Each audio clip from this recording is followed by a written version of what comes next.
দর্শক শ্রোতা, আপনারা দেখছেন করসওয়াল গাছের অগণিত চারা রয়েছে।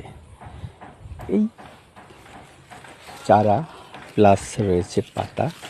এই পাতা যদি কেউ নিয়মিত খেতে পারেন, খাওয়ার নিয়ম আমি বলে দিচ্ছি, অবশ্যই আল্লাহর রহমতে ক্যান্সার মুক্ত করবে। এই পাতা ছিঁড়ে ৫-৭টা পাতা প্রতিদিন আগুনে ফুটিয়ে চায়ের মতন একটি কালার আসবে শুকনো পাতায়, আর কাঁচা পাতায় অবশ্য তেমন একটি কালার আসবে না।